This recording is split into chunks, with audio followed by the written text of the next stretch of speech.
My name is Nina, and I am from Serbia. So I was born in Serbia in the 90s, so 1990 in August. However, the life was back then, it was the only one I knew, so for me it was amazing. There are some things that you're proud of, because this is a stereotype, but I still believe it, that you, in a way, become more resilient if you're brought up in a harsh environment than other people who had fancy toys and dubbed cartoons. Because this is how I learned English. This is generational, so I think I speak for many people from my generation. We are very proud of this resilience that we managed to develop because we were brought up in, let's say, harsher circumstances. The example that everyone will always from Serbia bring up is for example, we didn't have maybe dubbed cartoons, the Disney ones on the VHS. So we had to read subtitles, but most of us, it was like 3 years old, 4 years old, we didn't know how to read. So this is how we learned English. So whoever travels to Serbia is always amazed, how come Serbian people speak English so well? It's not because of the school. It's because we had, Cartoon Network and Disney cartoons and subtitles that we didn't read.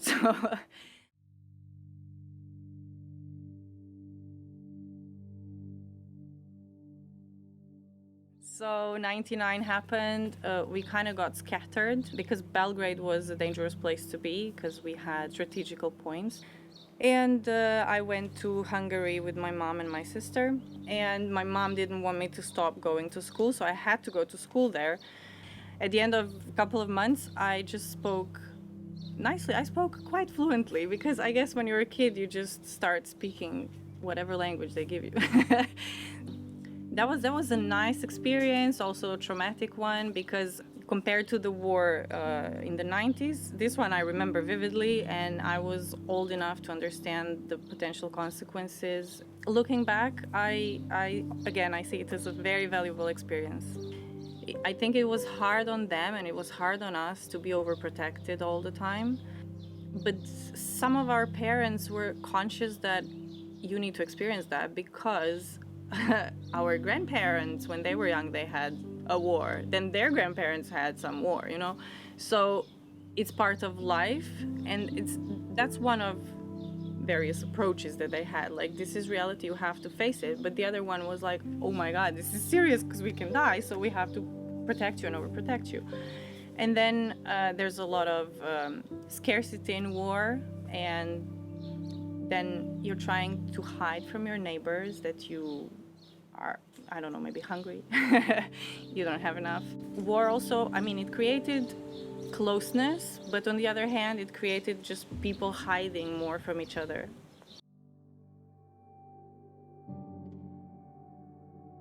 War starts just in one moment. You just hear the sirens, and all of the people that I compare my experience with were doing the exact same thing. At that time, we were watching a soap opera. And all of a sudden, it just gets interrupted with the news and the sirens, and then it all started.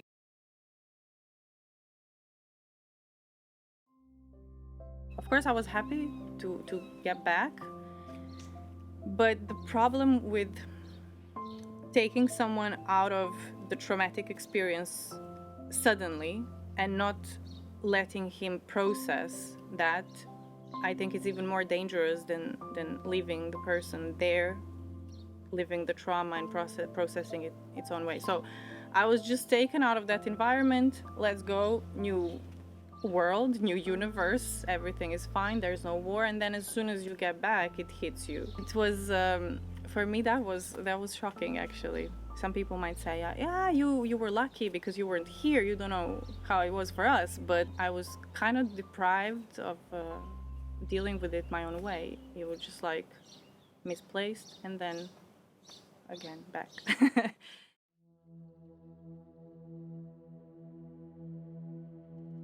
I was 21 when I met Fabio, and it was some workshop. Fabio was teaching something And he was really like good looking Portuguese guy. He had long hair. Nobody in Serbia, especially at that time, nobody had long hair. He was very, very interesting. You know, everybody wanted to get to know him, but he seemed like unapproachable a bit because I don't know, he's a foreigner with a long hair. So when we decided to start real relationship and live together, we had to pick a place where. And of course, for me, it was clear that I can leave Belgrade the day after. So I came here, and plus Fabio really loves his job here and his whole lifestyle. And I love his lifestyle, so it was really easy choice. So I am in Lisbon airport. I'm getting out, like you have those sliding doors, I guess, yeah, still. And then Fabio is there waiting for me, and then we come to Setúbal. So it was always the same, but this time I was happy because like, oh, this is maybe the last time I'm doing this. But then we have administrative issues and so on, that we have to have visa because I come from the outside of the EU, and I cannot just be here for more than 3 months in a row. So that's why the last time I came here, we knew that, okay, now we have to start thinking about CEF, the immigration service and the papers, and I don't have to spend time, money, and going back and forth. And that was easy, but not very easy, because it's the treatment of people within EU and outside of the EU is unequal. I understand it has to be to a certain extent, but then I'm in the middle of this and like, why? Some people have it so easy, they just come here and they're welcome, and I have to get checked a million times. So we decided to get married, but we had no idea that it would be so rushed, because they gave us a deadline of 9 months, I think, and we had to sign the contract.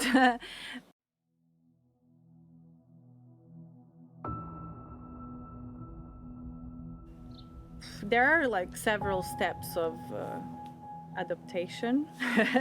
And first is euphoria, I'd say, and then you just kind of go from super high to super low until you reach the middle ground. At least that was like, it was like that for me, because everything is great all of a sudden, and when things just start going down, every tiny thing that happened and it's not perfect, it's drama, it's just too bad, you know, and everything is overwhelming. Everything, starting with administrative things like losing your card, then CEF inspectors, everything was just too much. I didn't hold on to the positive mindset where I'm like, I need to deal with this, this is an issue. I don't approach to that saying, oh, this is a new challenge, let's go. No, I just say, no, I'm just gonna cry for 3 hours and then I'm not gonna get it done. But it took me a long time to just go from very low and negative mindset to normal middle ground, because that comes with learning the language, feeling comfortable in the supermarket. All of that for me was long way, and it only came after some years of living here. Even nowadays I have some moments when like, are those people, like, they're just trying to screw me over because they know they can? Because if we're having an argument, they're gonna win, because I'm not as proficient as they are in their language. They can do whatever they want. They can confuse me like this. It took me a long time to get comfortable living here. Yeah, things changed here a lot. Remember when I came here, my first thought was, this is so amazing, but I would get so bored living here because nothing was happening. And that kind of peace is what I don't have enough of now. Because a lot of people came here from abroad, and Setúbal became one of the touristic spots in Portugal. Setúbal is not the same throughout the whole year.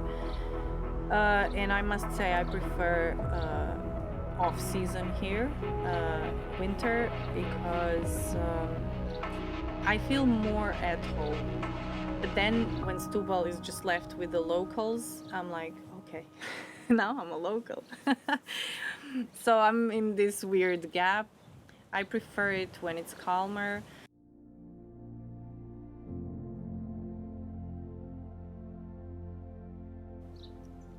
My bachelorette party was 4 people, me included. Not people, women, okay? Me included. So it was Alexandra and 2 more Portuguese friends. So that was my circle of friends my first year.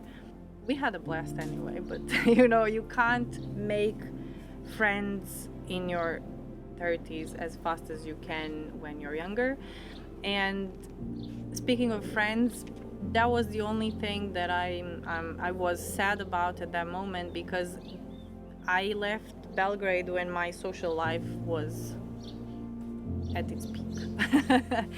And I was aware that I could never establish that kind of relationship here with people, closeness, and the way I make friends now is based on different, I guess, choices, criteria than in my 20s, right?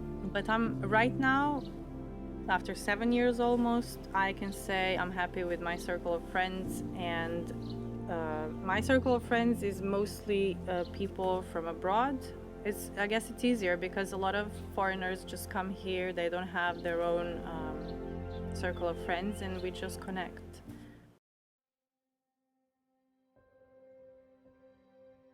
I wasn't really aware how much people were and are earning in Portugal, but my idea was, oh, they were earning so much more than me, like triple. And then at some point I just had aha moment. People don't earn triple or even double of what I was earning. I was working in a bank, and I was traveling from Setúbal to Lisbon every day for work. And a lot of people commute. That's nothing new, but for me it was what I escaped from back in Belgrade. I found myself again doing the same thing, just a different company. A friend of mine had a language school, so I was his first employee. So I quit my job in the bank to go to start working as a teacher with him. So I'm still there, so I'm pretty happy because this is a dream come true. Finally, after so many years, I live and work in Setúbal, which is amazing.